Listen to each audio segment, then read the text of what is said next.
Hello বন্ধুরা, তোমরা সবাই কেমন আছো? এই যে দেবলীনা আমাদের বাড়িতে আসছে ঘুরতে।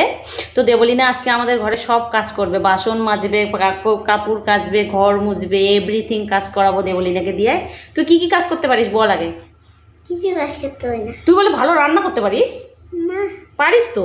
পারি তুই যে না। কালকে বললি তুই সেই ভালো রান্না করতে পারিস। পারি না। তুই ভাইরাল হবি কিভাবে? কিভাবে ভাইরাল হবি? বই দেখবো, হ্যাঁ, তোর ভিডিও দেখবো। ও ভিডিও দেখে ভাইরাল হবি তুই? ভিডিও দেখে ভাইরাল হয় কেউ? ভিডিও কইরা ভাইরাল হইতে হয়। তো আমাদের এই ভিডিওটা অবশ্যই ভাইরাল হবে, যেহেতু দেবলীনা ভাইরাল হইতে ভালোবাসে। তো এর খুব শখ, এ ভাইরাল হবে। ও সবসময় ভিডিও করলে বলে, মাসি তুই ভিডিও করবি না, ভাইরাল হবি না? তো এই ভিডিওটা যেন অবশ্যই ভাইরাল হয়, তাই না? হাসু দেখে তুই একটু। তো আমাদের দেবলীনা কি হবি বড় হয়ে বাবা বলতো? কি হবি বড় হয়ে? দাদা, না না, কি চাকরি করবি বড় হয়ে? বড় হয়ে কি হবি তুই বল? ডাক্তার। Very good.